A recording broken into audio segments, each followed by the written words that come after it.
ಸಮಾಪತ್ತಿ ಅಂದರೆ ಕಂಪ್ಲೀಟ್ ಮನಸ್ಸು ದೇಹದೊಟ್ಟಿಗೆ ಲೀನವಾಗಿಬಿಟ್ಟಿದೆ. ಅಂದರೆ ದೇಹದೊಟ್ಟಿಗೆ ಅಂದರೆ ಯಾವ್ಯಾವ ಭಾಗದಲ್ಲಿ ನೋವಾಗ್ತಾ ಇದೆ, ಸ್ಟ್ರೆಚ್ ಆಗ್ತಾ ಇದೆ, ಉಸಿರನ್ನು ಗಮನಿಸಬೇಕು.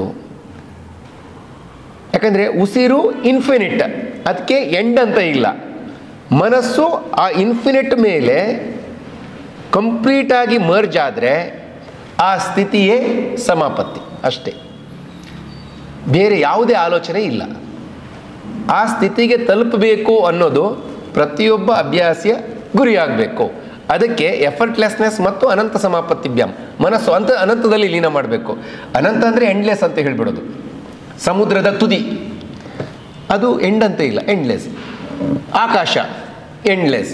ನಾವು ಕಣ್ಣು ಬಿಟ್ಟು ತ್ರಿಕೋನಾಸನದಲ್ಲಿ ಆಕಾಶ ನೋಡಿ ಅಂತ ಹೇಳಿಬಿಟ್ರೆ ಮನಸ್ಸು ಡೈವರ್ಟ್ ಆಗುತ್ತೆ. ನಾವೇನು ಹೇಳ್ಬೋದು ಅಂದರೆ ಮನಸ್ಸು ಉಸಿರಾಟದ ಮೇಲೆ ಇರಲಿ, ಅದು ಎಂಡ್ಲೆಸ್, ಬೇರೆ ಆಲೋಚನೆಗಳು ಬರಲ್ಲ. ಅದಕ್ಕೆ ಮನಸ್ಸು ಇಲ್ಲಿ ಪ್ರಯತ್ನ, ಎಫರ್ಟ್ಲೆಸ್ನೆಸ್ ಮತ್ತು ಅನಂತ ಸಮಾಪತ್ತಿಭ್ಯಾಮ್ ಎರಡು ಕ್ವಾಲಿಟೀಸ್ ಇದ್ದರೆ ಸ್ಥಿರ ಸುಖಮ ಆಗತ್ತೆ ಅಂತ ಹೇಳ್ತಾರೆ. ಶಾಸ್ತ್ರದಲ್ಲೂ ಕೂಡ ಹೇಳ್ತಾರೆ. ತುಂಬ ಅದ್ಭುತವಾಗಿದೆ ಈ ಒಂದು ಟಾಪಿಕ್ಕು. ಮತ್ತು ಇನ್ನೊಂದು, ನಾವು ಆಸನ ಮಾಡುವಾಗ 4 ಅಂಶ ಪರ್ಫೆಕ್ಟಾಗಿ ಗಮನಿಸಿ. ಪರ್ಫೆಕ್ಟ್ ಬರುತ್ತೆ ಆಸನ. ಯಾವುದು ಅಂತ ಹೇಳಿದ್ರೆ ನೋಡಿ, ಇಲ್ಲಿ ದೃಷ್ಟಿ. ಆಸನ ಮಾಡುವಾಗ ದೃಷ್ಟಿ ಎಲ್ಲಿರಬೇಕು, ಕಣ್ಣು ಎಲ್ಲಿರಬೇಕು, ಕಣ್ಣು ತೆರಿಬೇಕೋ ಮುಚ್ಚಬೇಕೋ, ಅಥವಾ ಕಣ್ಣು ತೆರೆದ್ರೆ ಇಲ್ಲಿ ಕೈಗೆ ನೋಡಬೇಕೋ, ಕಾಲಿಗೆ ನೋಡಬೇಕೋ, ಭ್ರೂಮಧ್ಯಕ್ಕೆ ನೋಡಬೇಕೋ, ಅದು. ಎರಡನೇದು ಸ್ಥಿತಿ. ಫೈನಲ್ ಪಾಶ್ಚರ್ ತ್ರಿಕೋನಾಸನ ಅಂದರೆ ಅದೇ ರೀತಿ ಇರಬೇಕು. ಇಲ್ಲಪ್ಪ ನಾನು ಸ್ವಲ್ಪ ಅಡ್ಜಸ್ಟ್ಮೆಂಟ್ ಮಾಡ್ತೀನಿ, ನೋ ನೋ ನೋ ನೋ, ಇದ್ರ ಪ್ರಕಾರ ಹಿಂಗೆ ಇರಬೇಕು. 2 ಶ್ವಾಸ. ಶ್ವಾಸ ಅಂದರೆ 2 ಇದೆ. ಅಂತಿಮ ಸ್ಥಿತಿನ ನಾವು ಎಷ್ಟು ಶ್ವಾಸ ತಗೊಳ್ತೀವಿ, ಉಸಿರಾಟ ತಗೊಳ್ತೀವಿ, 5 10 ಫಿಕ್ಸ್ ಮಾಡಿಬಿಡಿ. ಮತ್ತು ಆ ಸ್ಥಿತಿಗೆ ಹೋಗಲಿಕ್ಕೆ ಉಸಿರನ್ನು ತಗೋಬೇಕೋ ಬಿಡಬೇಕೋ, ಇದು ಕೂಡ ಇಂಪಾರ್ಟೆಂಟ್. ದೃಷ್ಟಿ, ಸ್ಥಿತಿ, ಶ್ವಾಸ. 4ನೇದು ಮೋಸ್ಟ್ ಇಂಪಾರ್ಟೆಂಟ್, ವಿನ್ಯಾಸ, art. Yoga is on art ಅಂತ ಹೇಳ್ತಾರೆ. ಯೋಗ ಈಸ್ ಆನ್ ಆರ್ಟ್, ವಿನ್ಯಾಸ. ಯಾವ ರೀತಿ ನೀವು ಸ್ಥಿತಿಗೆ ಹೋಗಿದ್ರೋ ಫೈನಲ್ ಪೋಸ್ಚರ್ಗೆ, ಅದೇ ರೀತಿ ವಾಪಸ್ ಬರಬೇಕು. ಶಾರ್ಟ್ ಕಟ್ ಇಲ್ವೇ ಇಲ್ಲ, ನೋ. ಈ 4 ಅಂಶ ಇದ್ರೆ ದೆನ್ ಇಟ್ ಈಸ್ ಕಾಲ್ಡ್ ಆಸನ. ಪ್ರತಿ ಆಸನದಲ್ಲಿ ಗಮನಿಸಬೇಕಾದ 4 ಅಂಶ, ದಟ್ಸ್ ಆಲ್.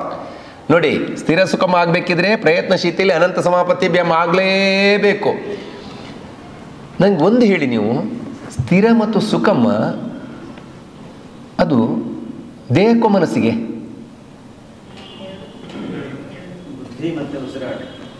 ಬುದ್ಧಿ ಮತ್ತು ಉಸಿರಾಟ.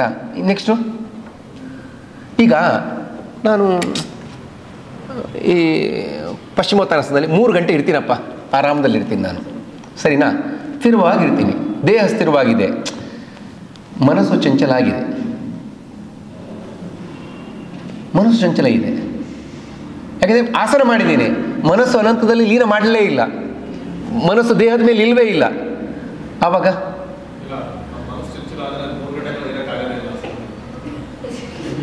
ಏನು ಹೇಳಿ?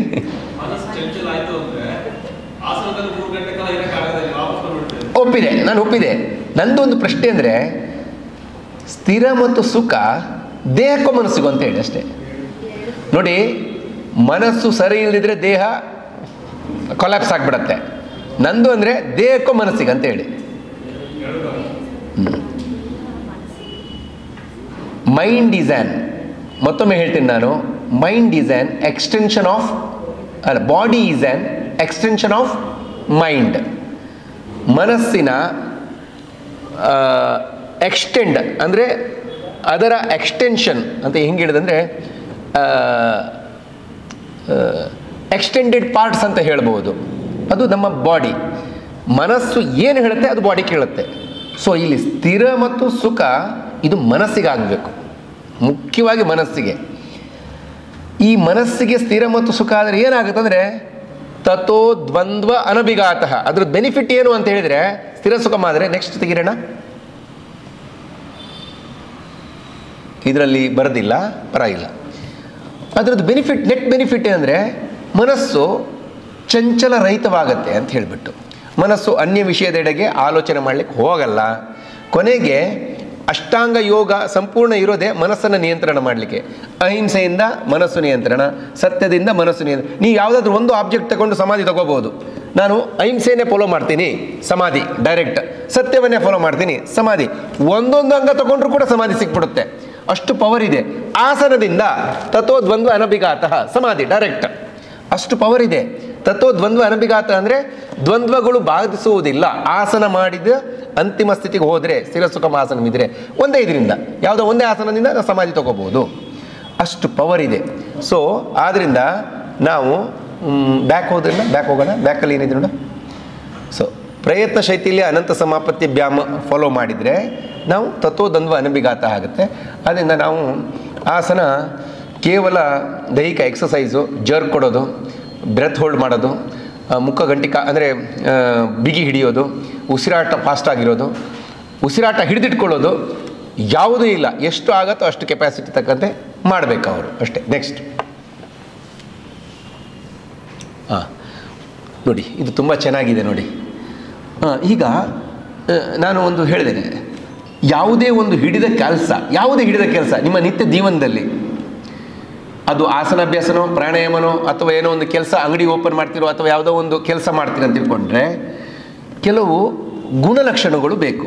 ಅದಕ್ಕೆ ಪತಂಜಲಿ ಮಹರ್ಷಿಗಳು ಯೋಗಕ್ಕೆ ಹೇಳಿದ್ದಾರೆ. ಅಭ್ಯಾಸ ಸಿದ್ಧಿ ಆಗಬೇಕಿದ್ರೆ ಏನು ಮಾಡಬೇಕಂದ್ರೆ ಸತ್ತು ದೀರ್ಘಕಾಲ ನೈರಂತರ ಸತ್ಕಾಲ ಸೇವಿತ ದೃಢಭೂಮಿ.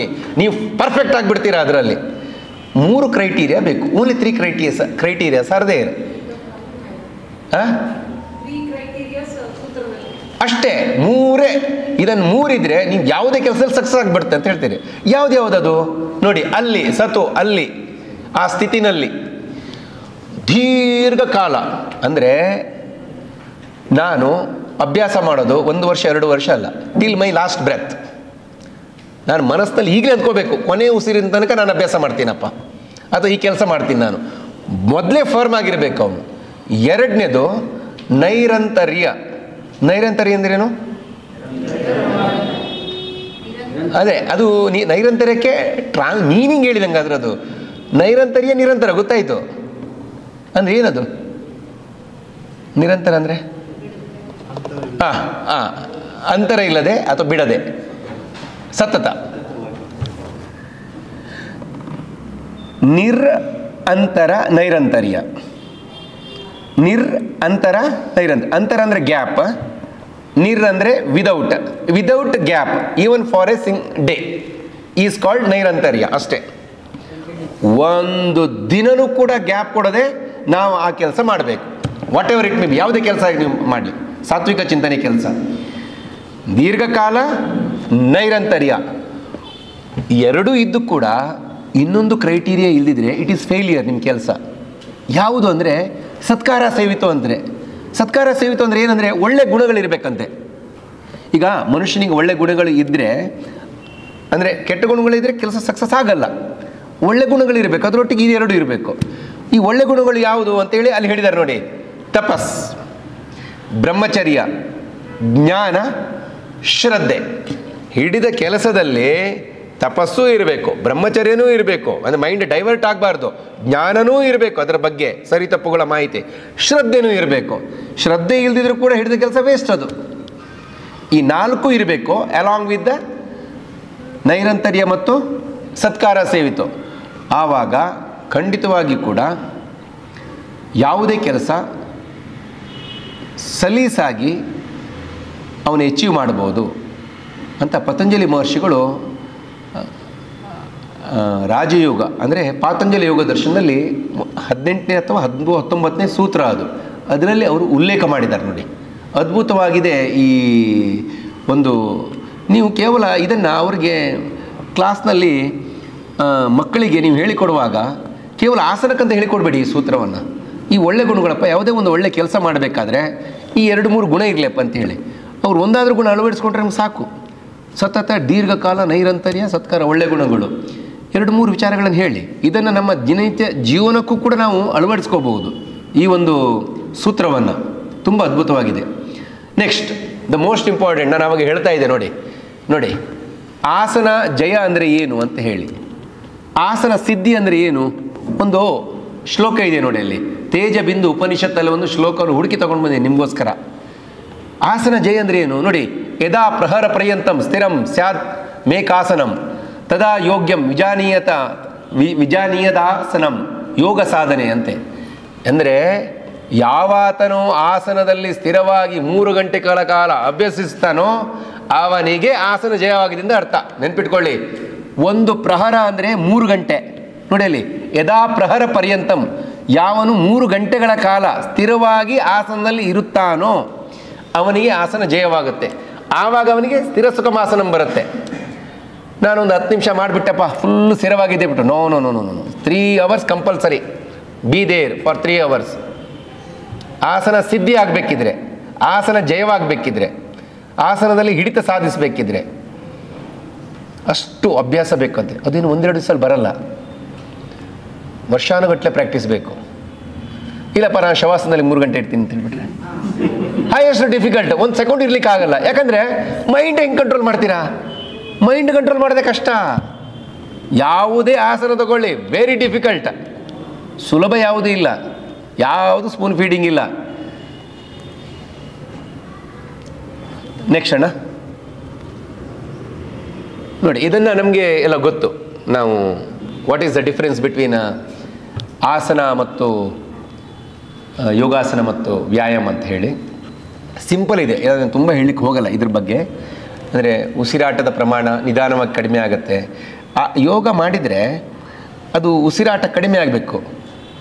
ಯಾಕಂತ ಹೇಳಿದರೆ ಮನಸ್ಸು ಆಸನದಲ್ಲಿ ಶಾಂತ ಆಗಬೇಕು. ಅದು ಆಸನದ ಗುರಿ, ಸ್ಥಿರ ಸುಖಮಾಸನಂ. ಒಂದು ವೇಳೆ ಆಸನದಲ್ಲಿ ಮನಸ್ಸು ಶಾಂತ ಆಗಿಲ್ಲ, ಒತ್ತಡ ಇದೆ ಅಂದರೆ ನೀವು ಆಸನನೇ ಮಾಡಿ ಸರಿ ಇಲ್ಲ, ಅಲ್ಲಿ ಒತ್ತಡ ಹಾಕಿದ್ದೀರಾ, ಪ್ರೆಷರ್ ಹಾಕಿದ್ದೀರಾ, ಉಸಿರಾಟ ಕಂಟ್ರೋಲಲ್ಲಿ ಇಲ್ಲ. ಇಷ್ಟೇ. ಆಸನ ಚೆನ್ನಾಗಿ ಮಾಡಿದರೆ ಉಸಿರಾಟ ನಿಧಾನ ಆಗುತ್ತೆ. ವ್ಯಾರಾಸ್ ಇನ್ ಎಕ್ಸಸೈಸ್ ಅದು ಪ್ರಮಾಣ ಜಾಸ್ತಿನೇ ಆಗುತ್ತೆ, ಉಸಿರಾಟದ ಪ್ರಮಾಣ. ಅಲ್ಲಿ ನೀವು ನೋಡಿ, ಅಬ್ಸರ್ವ್ ಮಾಡಿ, ಉಸಿರಾಟದಲ್ಲಿ ಫಾಸ್ಟಾಗಿ ಉಸಿರಾಡ್ತಾನೆ ಅವನು. ನೆಕ್ಸ್ಟ್, ದೇಹದ ಉಷ್ಣಾಂಶ ಸಮಸ್ಥಿತಿಗೆ ಬರುತ್ತೆ. ವ್ಯಾರಾಸ್ ಇನ್ ವ್ಯಾಯಾಮ ಎಕ್ಸಸೈಸ್ ಬಾಡಿ ಹೀಟಪ್ ಆಗಿಬಿಡುತ್ತೆ. ಇಲ್ಲಿ ಉಷ್ಣಾಂಶನೇ ಸಮಸ್ಥಿತಿಗೆ ಬರುತ್ತೆ. ಅಂದರೆ ಮನಸ್ಸು ಯಾವಾಗ ಹತೋಟಿಯಲ್ಲಿರುತ್ತೋ it direct reflects on our body. Mind ಇಲ್ಲಿ ಕಂಟ್ರೋಲಿಗೆ ಬರೋದ್ರಿಂದ ದೇಹದ ಉಷ್ಣಾಂಶ ಕೂಡ ಕಂಟ್ರೋಲಿಗೆ ಬರುತ್ತೆ.